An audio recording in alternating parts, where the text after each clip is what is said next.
ప్రియ దేవుని బిడ్డలారా, మనం ప్రార్థనలో జ్ఞాపకం చేసుకున్నట్లు మత్తయి సువార్త 14 అధ్యాయాలు మనం కంప్లీట్ చేసుకోవటం జరిగింది. 15వ అధ్యాయంలోనికి మనం ప్రవేశించబోతున్నాం. ఇందులో 15వ అధ్యాయంలో తొలి 20 వచనాలు మనకు ఏమి తెలియపరుస్తాయి అని ఆలోచన చేయగలిగితే, యేసు ప్రభువుకు అలాగే పరిసయ్యులకు కలిగినటువంటి ఆ విరోధమైనటువంటి ఆ పరిస్థితులు మనకు ఆ వచనాలు అర్థం పడతాయి. అలాగే ఈ తొలి 20 వచనాల్లో భాగంగా తొలి 9 వచనాలు మనం ఈ దినం ధ్యానం చేసే ప్రయత్నం చేద్దాం. యాజ్ ఎర్లీ యాజ్ పాసిబుల్ నేను ముగించే ప్రయత్నం చేస్తాను. ఎందుకనేది తర్వాత నేను చెప్తాను మీకు. మత్తయి సువార్త 15వ అధ్యాయము తొలి 9 వచనాలు మనం జాగ్రత్తగా పరిశీలన చేయగలిగితే ఈ 9 వచనాలకు మనం ఒక టైటిల్ మనం ఇచ్చుకోవచ్చు. మానవ కల్పిత సాంప్రదాయాలు వర్సెస్ దేవుని ధర్మశాస్త్రం. అంటే మానవ కల్పిత సాంప్రదాయాలకు వ్యతిరేకంగా ఉన్న దేవుని ధర్మశాస్త్రం, లేదా దేవుని ధర్మశాస్త్రములకు వ్యతిరేకమైనటువంటి మానవ కల్పిత సాంప్రదాయాలు. ఇవి తొలి 9 వచనాలు మనకు కనబడతాయి. నేను చదువుతాను మొదటి 9 వచనాలు, జాగ్రత్తగా మీరు ఆలకించి ఏకీభవించాలని, చురుకుగా ఉండాలని నేను మనవి చేస్తున్నాను. ఆ సమయమున యెరూషలేము నుండి శాస్త్రులను పరిసయ్యులను యేసు వద్దకు వచ్చి, నీ శిష్యులు చేతులు కడుక్కొనకుండా భోజనము చేయుచున్నారే, వారెందు నిమిత్తము పెద్దల పారంపర్యాచారమును అతిక్రమించుచున్నారని అడిగి, అందుకు ఆయన, మీరును మీ పారంపర్యాచారము నిమిత్తమై దేవుని ఆజ్ఞను ఎందుకు అతిక్రమించుచున్నారు? తల్లిదండ్రులను ఘనపరచుమనియు తండ్రినైనను తల్లినైనను దూషించువాడు తప్పక మరణము పొందవలననియు దేవుడు సెలవిచ్చును. మీరైతే ఒకడు తన తండ్రినైనను తల్లినైనను చూచి, నా వలన నీకేది ప్రయోజనమగునో అది దేవార్పితమని చెప్పిన ఎడల అతడు తన తండ్రినైనను తల్లినైనను ఘనపరచనక్కరలేదని చెప్పుచున్నారు. మీరు మీ పారంపర్యాచారము నిమిత్తమై దేవుని వాక్యమును నిరర్ధకము చేయుచున్నారు. వేషధారులారా, ఈ ప్రజలు తమ పెదవులతో నన్ను ఘనపరచుదురు గాని వారి హృదయము నాకు దూరముగా ఉన్నది. మనుషులు కల్పించిన పద్ధతులు దైవాన్ని బోధించుచు వారు నన్ను వ్యర్థముగా ఆరాధించుచున్నారు అని యెషయా మిమ్మును గూర్చి ప్రవచించిన మాట సరియే అని వారితో చెప్పి. ఇది తొలి 15వ అధ్యాయం మత్తయి సువార్త తొలి 9 వచనాల్లో మనకు కనబడేటటువంటి ప్రాముఖ్యమైనటువంటి విషయాలు. ఇందులో మనం కొన్ని ప్రీవియస్ నాలెడ్జ్ కొంత మనకు అవసరమై ఉంది. యేసు ప్రభుల వారు పొందుతున్నటువంటి ప్రజాదరణ, ఆయనకున్నటువంటి నిప్పులాంటి స్వభావం, స్వచ్ఛమైనటువంటి దేవుని వాక్య పరిచర్య, మనుషుల మీద ఆయన కలిగి ఉన్నటువంటి జాలి, దయ, కరుణ, ప్రేమ అంతా కూడా ఎంతెంత మందిని ప్రభావితం చేసింది, ఎవరి దృష్టిని ఆకర్షించింది అని ఆలోచన చేస్తే మనం 14వ అధ్యాయం ప్రారంభంలో చూసాం. హేరోదు రాజు సైతం తన రాజ్యంలో, రోమా సామ్రాజ్యంలో ఎంతో మంది, లక్షల కోట్ల మంది ప్రజలు ఉన్నారు.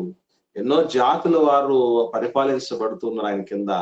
కానీ ఆయన యేసు ప్రభువుని గురించి చాలా తీక్షణంగా ఆలోచించినట్లు, ఆయన చూడాలని అనుకుంటున్నట్లు, ఆయన చేస్తున్నటువంటి ఆ సూచక్రియలు గాని, మహత్కార్యాలు గాని, ఆయన బోధనలు గాని ఆయన జాగ్రత్తగా పరిశీలనగా నిశితంగా పరిశీలన చేయిస్తున్నట్టు మనకు అనిపిస్తుంది.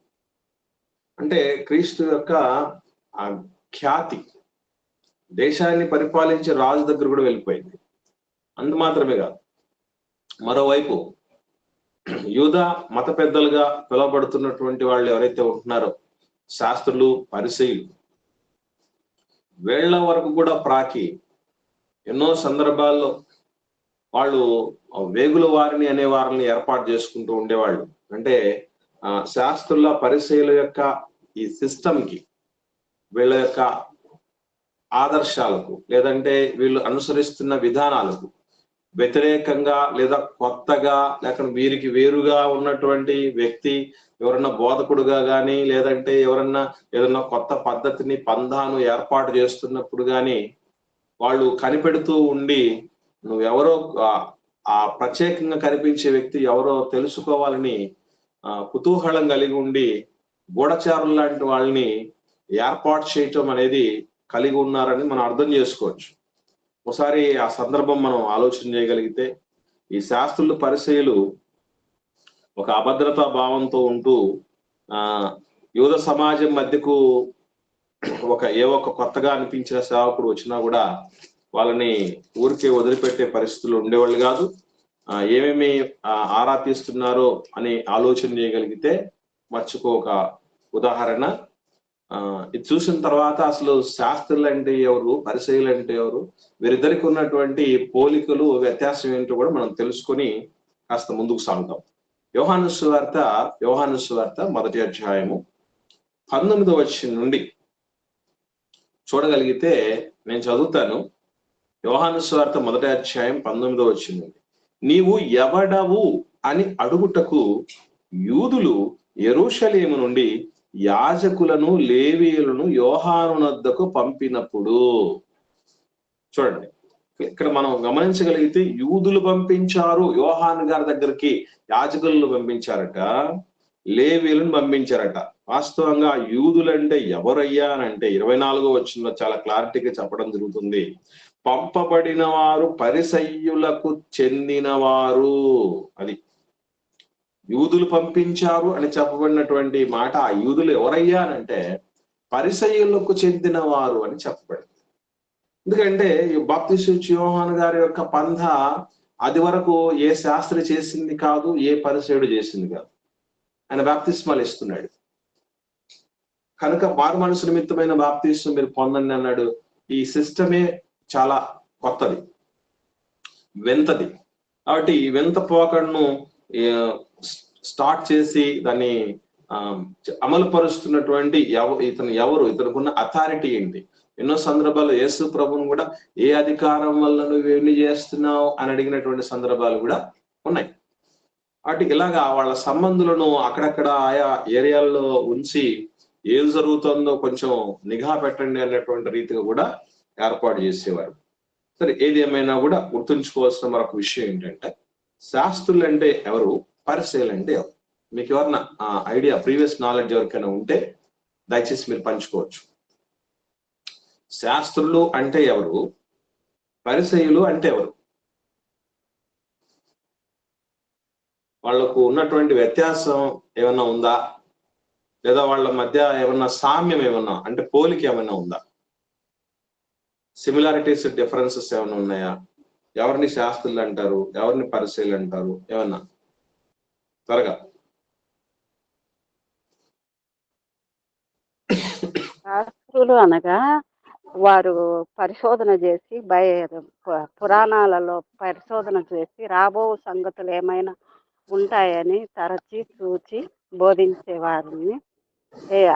అప్పుడు యేసు ప్రభువు పుట్టినప్పుడు కూడా ఆయన బెత్లెహేంలో పుడతాడని వ్రాయబడింది కాబట్టి అది తరచి చూసి చెప్పినారు కాబట్టి వారు శాస్త్రులు అయినారు. Okay, very good, very good అమ్మా, సంతోషం. ఇక్కడ మంచి విషయం చెప్పారు సహోదరిమణి. అదేమిటంటే శాస్త్రులు వీళ్ళని ధర్మశాస్త్రోపదేశకులు అని కూడా అంటారు. శాస్త్రులన్నా ధర్మశాస్త్రోపదేశకులన్నా ఇద్దరు ఒకటే.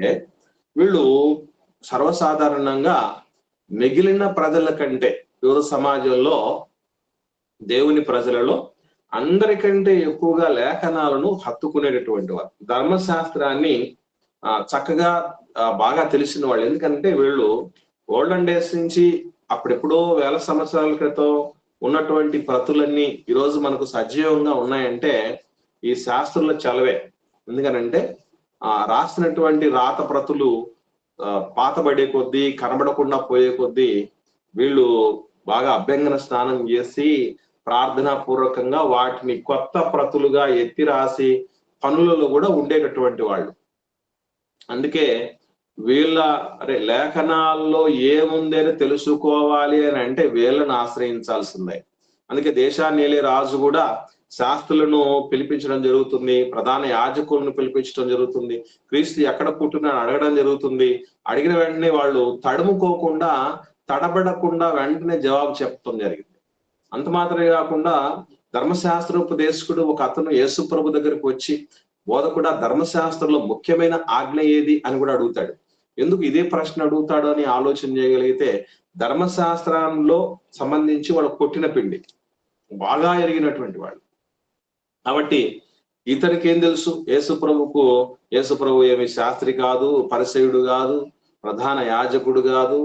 కాబట్టి ధర్మశాస్త్రానికి సంబంధించినటువంటి నాలెడ్జ్ చాలా తక్కువ ఉంటది. ఒకవేళ ఏదైనా ఆన్సర్ చెప్పినా నా అంత తెలిసి ఉండదు, ఈజీగా దానిలో ఇరికించవచ్చు.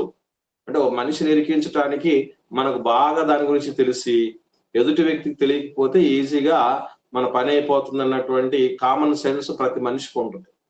ఇదే ఉద్దేశం మనసులో కలిగి ఉండి ఆయన ధర్మశాస్త్రంలో ముఖ్యమైన ఆజ్ఞ ఏది అని అడగడం జరిగింది.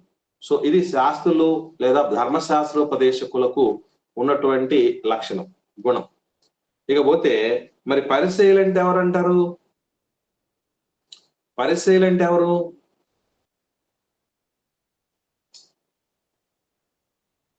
వందనాలమ్మా, చెప్పమ్మా. పరిశుద్ధాత్మను అలాగనే నిత్య జీవం ఉందని నమ్మే వారిని పరిసయ్యులు అంటారు. ఓకేమ్మా. పరిసయ్యుల గుంపు గురించి మనకు మరి దేవదూత గాని ఆత్మ గాని ఉన్నారు, పునరుత్థానం ఎస్పెషల్ పునరుత్థానం కూడా ఉంది అని నమ్మగలిగిన వాళ్ళు. ఇంకా చెప్పాలంటే ఇవన్నీ ఎక్కడున్నాయి? దేవదూత ఉందని చెప్పింది ఎవరు?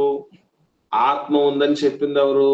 అలాగే పునరుత్థానం ఉందని చెప్పింది ఎవరు అని అంటే ధర్మశాస్త్రం చెప్పింది. అనగా ధర్మశాస్త్రంలో ఉన్నటువంటి వాటిని నమ్మి పాటించేటటువంటి వాళ్ళు పరిసయ్యులు. డిఫరెన్స్ మీరు గుర్తుపెట్టుకోవాలి. శాస్త్రులు పరిసయ్యులు పాత ప్రతులను ఎత్తిరాస్తూ ఆ ప్రతుల్లో ఉన్నటువంటి విషయాలన్నింటినీ బాగా ఆకలింపు చేసుకుంటూ సమాజానికి బోధించేవాళ్ళు. పరిసయ్యులు రాయబడినటువంటి వాటిని, శాస్త్రుల ద్వారా వచ్చినటువంటి వాళ్ళకు అందినటువంటి వాటిని గట్టిగా నమ్మి పాటిస్తూ ఉండేటటువంటి వర్గం పరిసయ్యులు. శాస్త్రులలో చాలా మంది పరిసయ్యులు కూడా ఉన్నారు. ఎందుకంటే పరిసయ్యుల తెగ శాస్త్రుల తెగకు వేరుగా ఉన్నది కాదు. వాళ్లే ధర్మశాస్త్రాన్ని జాగ్రత్తగా పరిశీలన చేస్తూ ఉన్నటువంటి వాళ్ళు కనుక వాళ్ళలో నుంచి చాలా మంది పరిసయ్యులు వచ్చారు. కానీ పరిసయ్యులు ఎక్కువ మంది శాస్త్రులు కాలేరు. శాస్త్రులు ఒక హయ్యర్ క్యాడర్, ఇది మనం మర్చిపోకూడదు. ఇకపోతే సర్వసాధారణంగా క్రీస్తు యొక్క శిష్యులు పొరపాటు చేస్తే గురువు గారిని అడిగేటటువంటి పరంపర యూదులలో ఎప్పటి నుంచో ఉంది. ఎందుకనంటే శిష్యుల యొక్క నడవడికకు గురువు గారి యొక్క ఆదర్శం లేదా బోధనలే మూలం అన్నటువంటి నమ్మిక ఉండేది సమాజంలో. యూదుల సమాజంలో గురువు గారి యొక్క బోధనా విధానం, గురువు గారి యొక్క నడవడిక సమస్తం కూడా శిష్యుల్లో ప్రతిబింబించేది. అందుకే మనం చూస్తూ ఉంటాం, ఏ గురువు దగ్గర ఉంటే మనకు ఆ విద్య వస్తుంది అని చెప్పేసి. ఏ గురువు ఏ విద్య కలిగి ఉంటాడో ఆ విద్యను తన శిష్యులకు నేర్పించేస్తాడు. మొత్తానికి చిన్న గురువులాగా వాళ్ళు తయారైపోతున్నటువంటి పరిస్థితి ఉంటుంది. కనుక వీళ్ళు ఈ పని చేస్తున్నారంటే నువ్వు చెప్తేనే చేస్తుంటారు, నువ్వు నేర్పించిందే చేస్తుంటారు. కనుక తప్పు వాళ్ళు చేసిన దాని మూలం ఉంది కనుక, గురువు మూలం ఉంది కనుక ఆ గురువుని అడగటం అనేది చేశారు. ఎందుకు ఈ మాట చెప్తున్నానంటే ఎన్నో సందర్భాల్లో మనం చూస్తాం, వాళ్ళు వెన్నులు తురించి తింటున్నప్పుడు విశ్రాంతి దినమున వెన్నులు తుంచి తింటున్నారు ఏంటని యేసు ప్రభుని అడగటం జరిగింది. అయినా వాళ్ళు తుంచి తింటే నన్ను ఎందుకు అడుగుతున్నారని యేసు ప్రభు అడగల. ఎందుకనంటే అలా అడగటంలో తప్పులేదు, అందుకే యేసు ప్రభుల వారు ఆ క్వశ్చన్ ఆయన క్రాస్ క్వశ్చన్ చేయలేదు, కానీ వేరే ఆన్సర్ అనేది చెప్పడం జరిగింది. ఇంకా కొన్ని సందర్భాల్లో ఉపవాసం చేస్తాము మేము, పరిసయ్యుల శిష్యులము, బాప్తిస్మ యోహాను గారి శిష్యులు ఉపవాసం చేస్తాం, మీ శిష్యులు ఎందుకు ఉపవాసం చేయరు అని యేసు ప్రభుని అడగటం అనేది జరుగుతుంది. సో ఏదేమైనా ఈవెన్ మనకు తెలుసు, మనం తప్పు చేస్తే ఎవరిని తప్పు పడతారు? మన అమ్మ నాన్నని అంటారు కదా, అట్లాగే చర్చికు సంబంధించిన సహవాసం సంబంధించిన వ్యక్తులు సరిగా లేకపోతే బోధకుడిని క్వశ్చన్ చేయటం అనేది జరుగుతుంది. ఎందుకంటే నువ్వు నేర్పించిన ఆదర్శాలు ఇదిగో ఇలా ఏడ్చాయి అన్నటువంటి రీతిగా ఉంటుంది. కాబట్టి యేసు ప్రభువును కూడా అలాగే అడగటం అనేది జరిగింది. ఇకపోతే మనం విషయంలోనికి వెళ్ళగలిగితే ఇవి కొంచెం ప్రీవియస్ నాలెడ్జ్ సంబంధించినవి. వీళ్ళు మత్తయి సువార్త 15వ అధ్యాయంలో మనం వద్దాం. ఇప్పుడు 2వ వచనంలో నీ శిష్యులు చేతులు కడుక్కొనకుండా భోజనం చేస్తున్నారే, వారి ఎందు నిమిత్తము పెద్దల పారంపర్యాచారములు అతిక్రమిస్తున్నారు అని అడిగారు. ఏమంటే పారంపర్యాచారాలు అంటే ఏంటి? పెద్దల పారంపర్యాచారాలకు ఎందుకు ఇంత పెద్ద పెట్టేస్తున్నారు? అసలు పారంపర్యాచారాలు అంటే అర్థం ఏంటి? ఎవరికైనా తెలిసిన వాళ్ళు ఉంటే రెస్పాండ్ అవ్వండి. వినాలమ్మా, చెప్పండి. సాంప్రదాయాలు అని అనుకుంటానన్న. ఓకే, నాకు సాంప్రదాయం అన్నదానికి కూడా కొంచెం నాకు వివరణ కావాలమ్మా. ఎందుకంటే ఇప్పుడు పారంపర్యాచారం అనేది ఒక కొంచెం కష్టమైంది, మళ్ళీ ఇంకొకటి సాంప్రదాయం అనేది కూడా వచ్చింది. కాబట్టి ఒక వివరణ, మనకు స్పష్టత కావాలి దాని విషయమై. ఎవరన్నా ఆచార వ్యవహారాలని ఆచార వ్యవహారాలు, ఇంకొకటి పదం కూడా వచ్చేసి సాంప్రదాయాలు, పారంపర్యాచారాలు, ఆచార వ్యవహారాలు. ఓకే, ఎన్ని పదాలు, ఓకే పదాలు మనం చెప్తున్నాం. పాటించే పద్ధతులు ఏంటమ్మా, మళ్ళొకసారి చెప్పండి. తరతరాల నుంచి పాటించే పద్ధతులు. ఓకే, వెరీ గుడ్ అమ్మా. ఇక్కడ ఒక చిన్న సక్సెస్ వచ్చింది. ఇక్కడ గమనించాల్సిన విషయం ఏంటంటే, పెట్టుకున్న ఆచారాలు నావి. నేను చెప్తానమ్మా. ఒకరి నుండి ఒకరికి అందించబడినవి, అప్పగించబడినవే పారంపర్యాచారాలు. ఇప్పుడు నేను అడుగుతున్నాను, పారంపర్యాచారాలు మంచివా చెడ్డవా? మంచివేనా? మంచివా చెడ్డవా? మంచివేనా? గొర్రెదాటు పద్ధతులు బాబు. మంచివే. మరి మంచివే కదా అడుగుతున్నది వాళ్ళు కూడా. కొన్ని మంచివి ఉంటాయి, కొన్ని శాస్త్రుల పరిస్థితులు మంచివే కదమ్మా అడుగుతున్నది. అప్పుడు యేసుప్రభు అంత మండిపడుతున్నట్టు అనిపిస్తుంది కదా మనకి. ఏంటి అర్థం అది? అంటే నా వాళ్ళు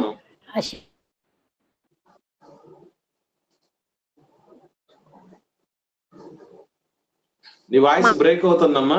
ఇంకా మిగతా ఎవరన్నా మాట్లాడండి. కొన్ని పాటించేవి ఉంటాయన్నా, కొన్ని పాటించినవి ఉంటాయన్నా.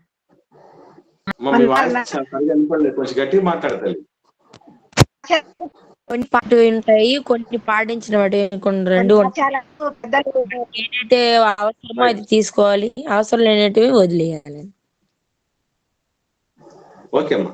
ఇప్పుడు మనకు ఏవి పాటించదగినవి, ఏవి పాటించకూడదు అని ఎలా తెలుస్తాయి అంటారు?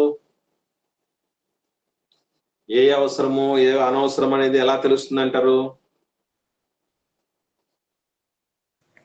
బైబిల్ ప్రకారంగా మనం చూడగలిగితే, ఓకేమ్మా, పారంపర్యాచారాలు లిఖిత పూర్వకం కాని లేదా దాన్నే మౌఖిక ఆజ్ఞలు అని అంటారు.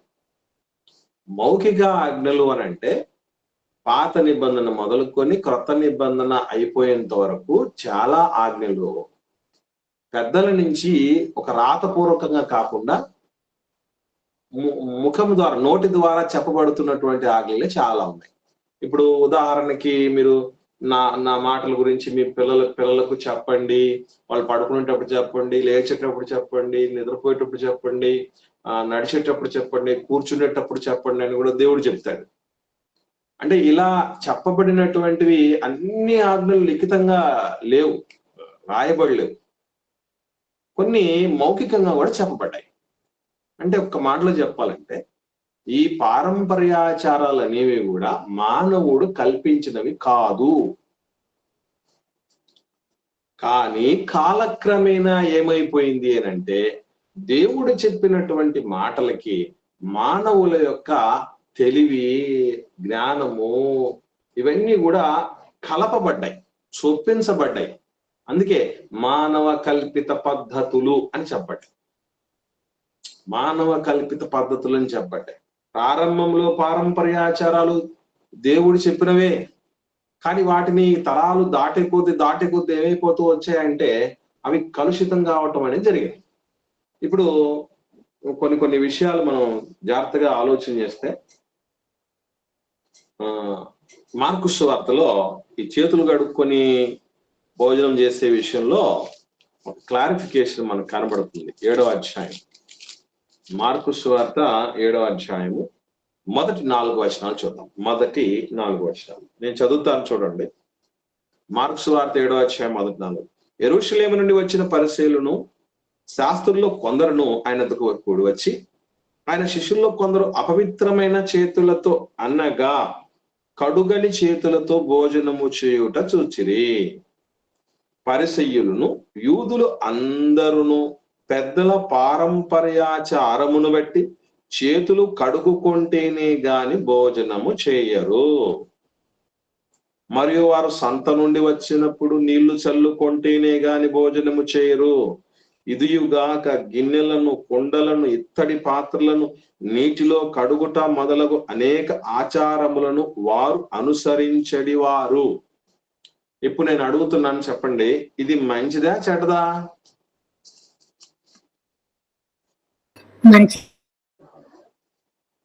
ఏమా ఆచారం అవి మంచిదే కదా. మంచిది. ఇప్పుడు మనం కూడా పిల్లలకు చెప్తాం, స్కూల్లో చెప్తారు, కాలేజెస్ లో చెప్తారు. ఏమని అంటే భోజనం చేయటానికి ముందు ఎక్కడెక్కడో ఈ చేతులను పెట్టుంటాము, ఏవో పనులు చేస్తుంటాము, ఏవో తాకుంటాము, దాంట్లో ఎంతో బ్యాక్టీరియా రావడానికి, దుమ్ము ధూళి రావడానికి అవకాశం ఉంటది. వీలైతే సబ్బుతో కడుక్కొని భోజనం తినండి, తిన్న తర్వాత కూడా కడగండి అన్నటువంటి మాటలు మనమే చెప్తాం, మనమే చేస్తాం. ఇదే కదా వాళ్ళు అడిగింది. ఇదంతా యూదులందరూ కూడా చేసే పనట. ఇది పెద్దల పారంపర్యాచారంగా జరుగుతుంది, తరతరాల నుంచి అలా జరుగుతూ వస్తుంది, మనం కూడా చేస్తున్నాం.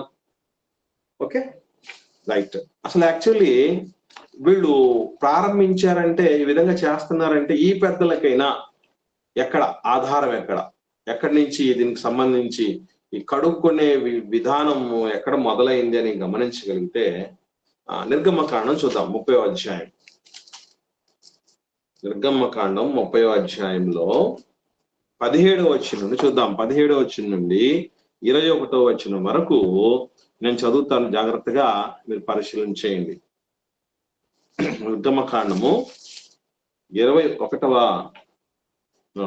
అధ్యాయము 17వ వచనం నుండి, 30వ అధ్యాయంలో 17వ వచనం నుండి జాగ్రత్తగా మనం చూద్దాం. మరియు యెహోవా మోషేతో ఇట్లనెను, కడుగుకొనుటకు నీవు ఇత్తడితో దానికొక గంగాళమును ఇత్తడి పీటను చేసి ప్రత్యక్ష గుడారమునకు బలిపీఠమునకు నడుమ దానిని ఉంచి నీళ్లతో నింపాలి.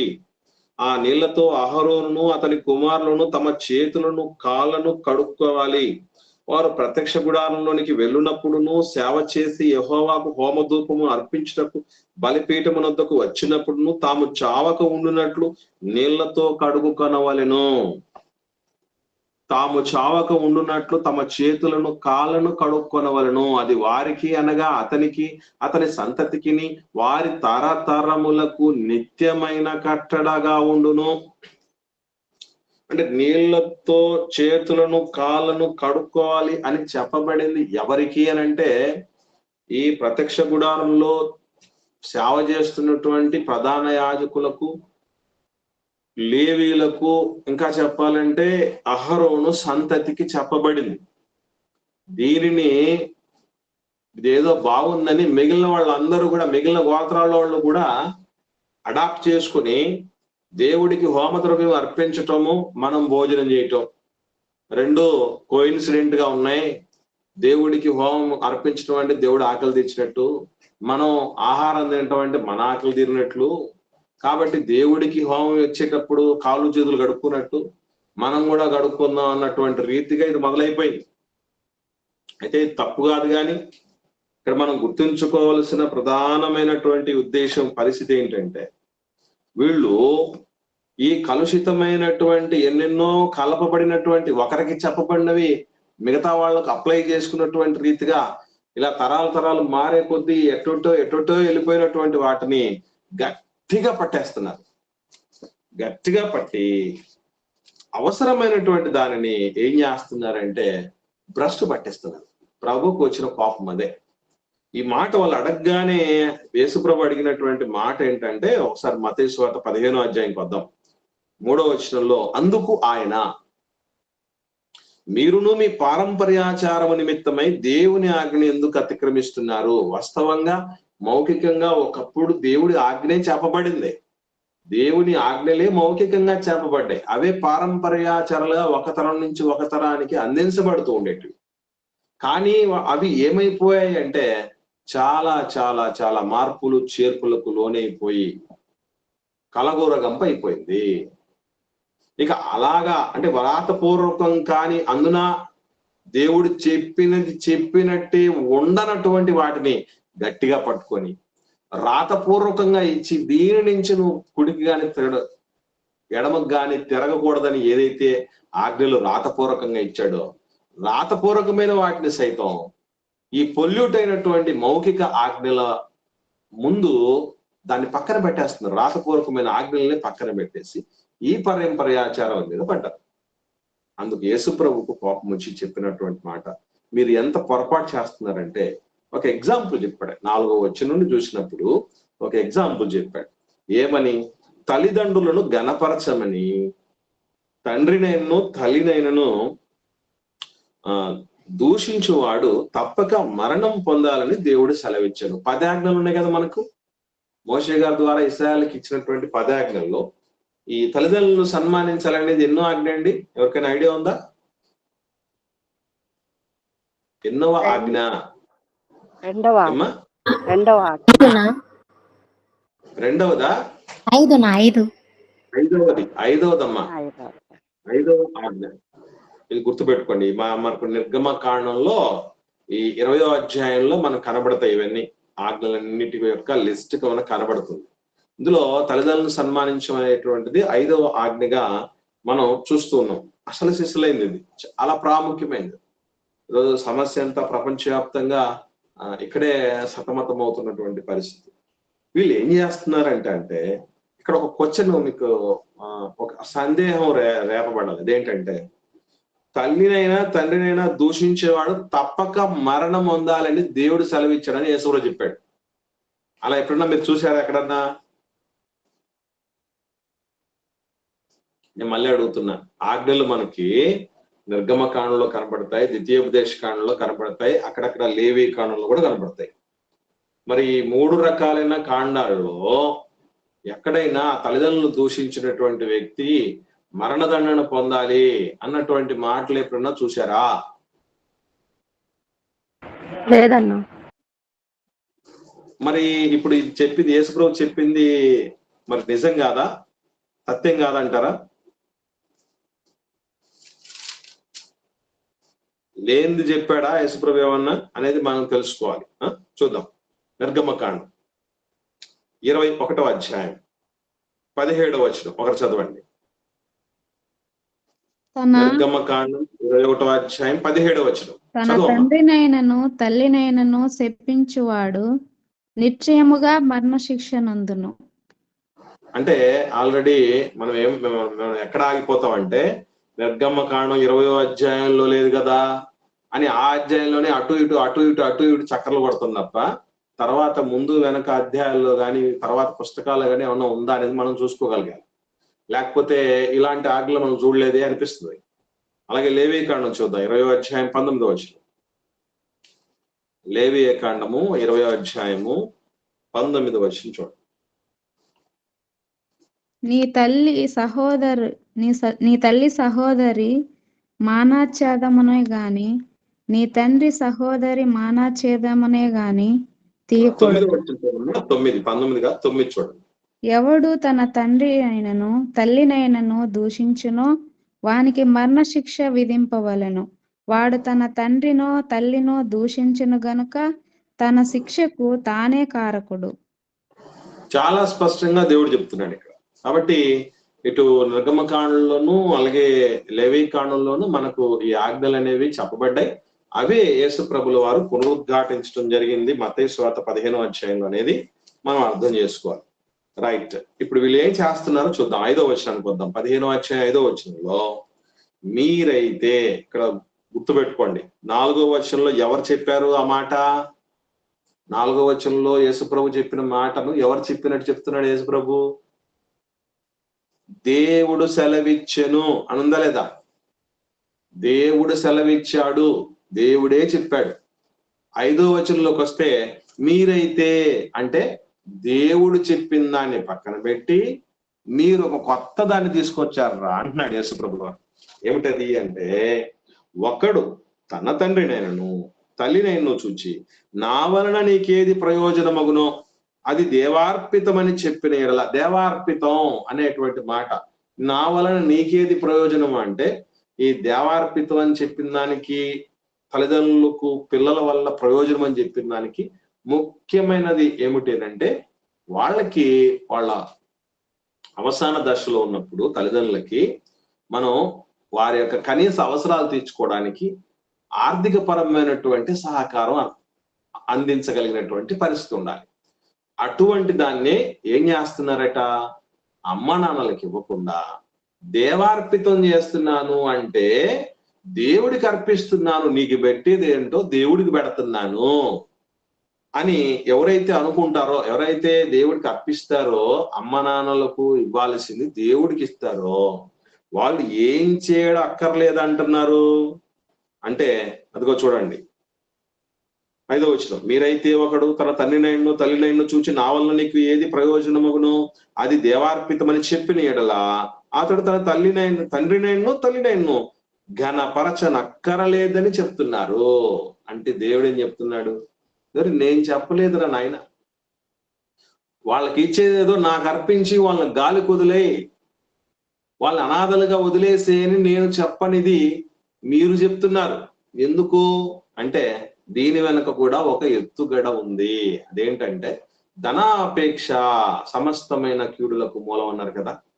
అంటే మీ తల్లిదండ్రులకు పెట్టేదేదో దేవుడికి అర్పించండి అని దేవుడి మందిరంలో సేవ చేస్తున్నటువంటి వీళ్ళ జోబిలోకి, మన జోబిలో ఉన్నటువంటి దాన్ని, మన అమ్మ నాన్నలకు పెట్టేటువంటి దాన్ని కూడా వాళ్ళు తెచ్చుకోవటానికి వేసినటువంటి ఒక ఎత్తుగడ, ఒక భయంకరమైన పాపం.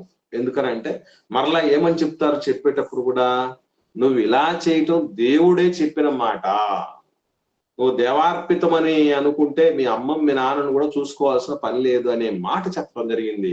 దేవుడు ఎప్పుడు అది చెప్పలే, దేవుడు ఎప్పుడు అలాంటిది చెప్పలేదు. ఒకవేళ మన అమ్మా నాన్నలను చూసుకుంటే ఆర్థిక పరంగా నేను దేవుడికి ఏం చేసే స్థితిలో లేను అన్న స్థితిలో ఉన్నా, బాగా వినండి, అవసాన దశలో అమ్మా నాన్నలు ఉన్నప్పుడు నేను ఆర్థికంగా ఇప్పుడు ఏదైతే నా దగ్గర ఉన్నది మా అమ్మ నాన్నలు పెడితే నేను దేవుడికి ఏమి ఇవ్వలేను అనుకున్న పరిస్థితి వస్తే దేవుడు దేనికి ఓటేస్తారో తెలుసా? ఎవరికైనా ఐడియా ఉందా? మనకే గనక ఇప్పుడు ఫర్ ఎగ్జాంపుల్ అమ్మ నాన్నలకు నెలకు ఒక 2,000 రూపాయలు సాయం చేయడానికి మాత్రమే మన దగ్గర స్తోమత ఉంది. ఈ 2,000 వాళ్ళకి ఇస్తే సంఘానికి కానీ సేవకు కానీ ఏమి ఇవ్వలేమండి. ఇలాంటి టైంలో దేవుడు ఏం చేయమంటాడు? సేవకి ఇవ్వరా అంటాడా? తల్లిదండ్రులకే ఇమ్మంటాడు. మర్చిపోకండి. ఎందుకనంటే దేవుడు ఎంత గొప్పవాడనంటే, ఫస్ట్ ఆఫ్ ఆల్ మనం బాగుండాలి, మనకు మంచి సెక్యూరిటీ కలగాలి, అందరికి మనకు రావాల్సినవన్నీ అందగలగాలి, మనకు భద్రత ఉండాలన్నటువంటి ఉద్దేశంతో ఫస్ట్ మన క్షేమాన్ని ఆలోచన చేసేటువంటి వాడు దేవుడు. కాబట్టి వాళ్ళు కేవలం ఎలాంటి స్థితిలో ఉన్నారు? నిస్సహాయ స్థితిలో ఉన్నారు. అసలు ఆ స్థితిలోకి వెళ్ళిందే మనల్ని బట్టి. మనల్ని చూసుకుంటూ, మనల్ని పోషించుకుంటూ, మనకు కావాల్సిన సమస్తాన్ని సమకూరుస్తూ, మనం సంతోషపడితే వాళ్ళు సంబరపడి, మనం గెలిస్తే వాళ్ళు విజేతలనేటువంటి పొంగిపోయిన పరిస్థితుల్లో, మనం నిటారుగా నిలుస్తున్నందుకు వాళ్ళు వంగిపోయినటువంటి పరిస్థితిలో ఉన్నప్పుడు వాళ్ళని అలా వదిలేసి నాకు ఇచ్చేరా అనే మాట దేవుడు చెప్పింది కాదు. వాళ్ళ విషయంలో ఏదన్నా తేడా చేస్తే నువ్వు మరణదండనకే వెళ్ళిపోతా ఉన్నటువంటి పరిస్థితి దేవుడు చెప్పడం జరిగింది. వాళ్ళు సన్మానించినప్పుడు, వారికి అలాంటి స్థితిలో ఉన్నప్పుడు, వాళ్ళని చూసుకున్నప్పుడు, వాళ్లకు మనం సపోర్ట్ గా ఉండినప్పుడు 100% మన ఆయువు కూడా పెరుగుతుందని దేవుడు కూడా చెప్పడం జరిగింది. అంటే అంత గొప్పవాడు మన దేవుడు, మర్చిపోకండి. కానీ శాస్త్రుల పరిస్థితులు ఏం చెప్తున్నారంటే, దేవుడికి ఇవ్వగలిగితే నువ్వు అమ్మ నాన్నలు చూసుకోవాల్సిన పని లేదు, నీకు అది పాపం కాదు, అది దోషం కాదు అని వీళ్ళ గల్లాపెట్ట నింపుకునే ప్రయత్నం అనేది చేయటం జరిగింది. దీనివల్ల దేవుడు ఎంత దుర్మార్గుడో, దేవుడు ఎంత కర్కోటకుడో, దేవుడు ఎంత జాలి లేనుడో ఇలా చెప్పాడట చూడండి అమ్మా ఆజ్ఞలు అన్నటువంటి పరిస్థితుల్లో జనాలందరూ దేవుణ్ణి ఆడిపోసుకోవాలన్నటువంటి ఉద్దేశం. ఎందుకంటే దేవుడికి ఏమైతే ఏముంది, మాకు రావాల్సి మాకు వస్తే చాలన్నటువంటి ఆలోచనలు ఉన్నారన్నట్టు మనకు అర్థమవుతుంది. అది ఎప్పుడు చెప్పలేదు. 6వ వచనంలో, మీరు మీ పారంపర్యాచారం నిమిత్తం దేవుడి వాక్యాన్ని నిరర్ధకం చేస్తారు, అర్థం పర్థం లేని దానిగా మార్చేస్తున్నారు ఈ ఆజ్ఞల్ని యేసు ప్రభులు వారు బాధపడటం అనేది జరిగింది. అందుకే వీళ్ళని వేషధారులు అన్నారు. అంటే పైకేమో దేవుడి ఆజ్ఞలను మేము గట్టిగా పాటించేవాళ్ళం, పాటించమని అనేకులు తెలిపేవాళ్ళం అనే పరిస్థితిలో ఉండి, లోపల మాత్రం ఎంతో వేషంతో ఉండి, వేరే ఉద్దేశం కలిగి ఉండి వాళ్ళు చేస్తున్నటువంటి కార్యాలు గనక యెషయా గారు చెప్పినటువంటి మాట, వీళ్ళు పెదాలతో గణపరుస్తున్నారు, వాళ్ళ హృదయం దూరంగా ఉంది. అంటే దేవుడు ఏం ఆలోచన చేస్తాడంటే, పెదవులతో గణపరిచేదానికి హృదయానికి దగ్గర సంబంధం ఉండాలి. అంటే హృదయంలో ఉన్నదే మనము చేస్తాము అన్నటువంటి మాట మనం అంతటికీ వర్తింపజేసుకోలేము. ఎందుకనంటే కొంతమంది మాటలు ఎట్లా ఉంటాయంటే, పెదవుల పైకి వచ్చినవి ఒక రకంగా ఉంటాయి, లోపల ఉండేది మరో రకంగా ఉంటది. అంటే అది కూడా ఒక రకమైన ప్యాటర్న్ ఉంది మనిషికి, మర్చిపోకండి. అంటే ప్రేమగా మాట్లాడుతున్నారంటే నిజమైన ప్రేమేమో అనుకోవటం కానీ, లేదా కొంచెం కటుగా మాట్లాడుతున్న వీళ్ళ బతికి వీళ్ళ జీవితమే ఎంతేమో, వీళ్ళు ఎంత కఠినాత్ములేమో అనుకోవాలని పరిస్థితి ఉండకండి. ఎందుకనంటే కొన్ని సందర్భాల్లో ఒకడు నవ్వుచుండినను లోపల దుఃఖపడుచుండును అంటాడు. మరి బయటికి ఏమో నవ్వు కనపడుతుంది, లోపలేమో దుఃఖం ఉందట.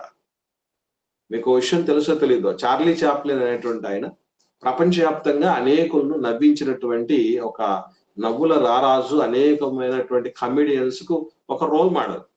కానీ ఆయన కూడా మరి ఏడ్చినటువంటి సందర్భాలు ఉన్నాయట. అలా ఏడిస్తే అందరినీ నవ్వించినట్టు నువ్వు కూడా ఏడుస్తున్నావేంటి అంటారని వర్షంలో ఏడుస్తూ పోతాడట. వర్షంలో ఏడుస్తూ పోతాడట. ఎందుకనంటే తన కన్నీళ్ళు ఎవరికి కనపడకూడదని. అంటే ఇట్లా ఉంటాయి. అందుకే మీ హృదయం ఏమో నాకు దూరంగా ఉందని ఈరోజు మనం చేస్తున్నటువంటి ఆరాధనలో ఇటువంటి పరిస్థితి ఉందేమో ఆలోచన చేయాలి. కొంతమంది స్ట్రైట్ ఫార్వర్డ్ గా ఉంటారు, చాలా మంచి లక్షణం అది. లోపల ఒకటి కుళ్ళు కుటంత్రాలతో ఉండటం కంటే బయటికి కటువుగా మాట్లాడేటువంటి వాళ్ళని చూసినప్పుడు మనకి ఏదేదో అనిపిస్తుంది, కానీ కాస్త నిదానంగా ఆలోచన చేస్తే వాళ్ళు మిగతా వాళ్ళకంటే చాలా బెటర్ అనిపిస్తుంది, స్ట్రైట్ ఫార్వర్డ్ గా మాట్లాడినటువంటి వాళ్ళు.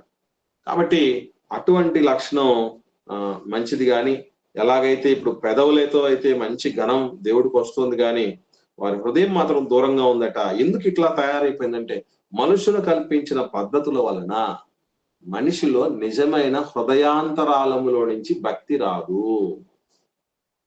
ఇదిగో ఇలాంటి అలిగేషన్సే వస్తాయి.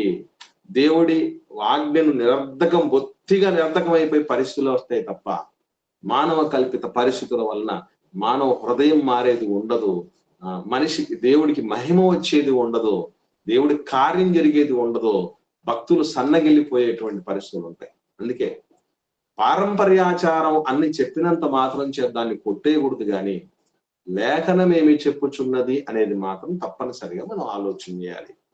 పెద్దల పారంపర్యాచారాలు కొన్ని పెడతారు, వాటిని మనం వాక్యపు వెలుగులో వేటిని మనం పాటిస్తే మంచిది, ఇది ఎంతవరకు క్షేమకరమైంది అన్నటువంటి ఆలోచన చేయాలి. ఒకవేళ ఇలా చేసేటప్పుడు దేవుడి ఆజ్ఞకు ఏం మాత్రం సమస్య లేదు, ఇబ్బంది లేదు అనుకుంటే చేయొచ్చు. ఫర్ ఎగ్జాంపుల్, మీకు విషయం తెలుసో తెలీదో, మామిడి తోరణాలు కడతారు. ఏదన్నా శుభకార్యం జరిగినప్పుడు మామిడి తోరణాలు కడతారు. దీని వెనక ఉన్నటువంటి రీజన్ మనం కట్టచ్చా కట్టకూడదా అని మీకు ఏమైనా ఐడియా ఉందండి ఎవరికైనా? కట్టుకోవచ్చు అన్నయ్య, తప్పేం లేదు. ఎందుకు కట్టుకోవచ్చు అంటారమ్మా?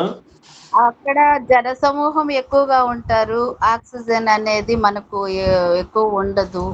అందువల్ల అక్కడ కట్టినందువల్ల కూడా మనకు ఆక్సిజన్ విడుదల అవ్వడము అది మంచిదే, సైంటిఫిక్ గా మంచిదే, కానీ అదేం చెడేం కాదని. Very good sister. ఇక్కడ మనకు మామిడి తోరణాలకు లేదంటే ఆ మామిడి ఆకులకు ప్రత్యేకంగా ఒక లక్షణం ఉందట. అదేంటంటే చెట్టు నుండి వేరు చేసినప్పటికీ కూడా కొన్ని గంటల వరకు మనకు ఆక్సిజన్ రిలీజ్ చేసి కార్బన్ డైఆక్సైడ్ తీసుకునేటటువంటి లక్షణం ఉందట. ఇప్పుడు దీనివల్ల ఏం ప్రాబ్లం ఏం కాదు. అట్లాగే మీకు విషయం తెలుసో తెలీదో, శుభకార్యాలకు వచ్చిన వాళ్ళందరికీ కూడా పసుపు రాస్తారు. ఎందుకంటే ఆ వచ్చినటువంటి ఆ బ్యాక్టీరియా కానీ ఎక్కడెక్కడి నుంచి వచ్చి ఉంటారో అదంతా పోవటానికి అదొక రకంగా పనిచేస్తుంది అంతవరకే. అంటే ఇక్కడ గుర్తుపెట్టుకోవాల్సింది ఏంటంటే దేవుడి ఆజ్ఞకు ముప్పు వాటిల్లనంత వరకు, ఇబ్బంది కలగనంత వరకు మనం దేన్నైనా పాటించుకోవచ్చు. అంతే తప్ప ప్రతిదాన్ని వ్యతిరేకించడం కానీ లేదా ఎక్కడున్న దాన్నంతా దిగుమతి చేసుకోవటం కానీ ఈ రెండు తప్పే. అన్ని నెత్తినేసుకోవటం తప్పే, ఏది వద్దనుకోవటం కూడా తప్పే. ప్రతిదానిని కూడా దేవుడి ఆజ్ఞకు ఇది ఎంతవరకు ఏమైనా విఘాతం కలిగిస్తుందా అనేది చాలా ప్రాముఖ్యంగా ఉండాలి. ఇప్పుడు అలాగని యేసుప్రభుల వారు ఆన్సర్ చెప్పిన దాంట్లో ప్రాముఖ్యంగా సూక్ష్మంగా గ్రహించాల్సిన విషయం ఒకటి ఉంది. అవునండి, చేతులు కడుక్కోకుండానే తింటారండి, ఇప్పుడు ఏమంటారు అనే మాట యేసుప్రభు చెప్పలా.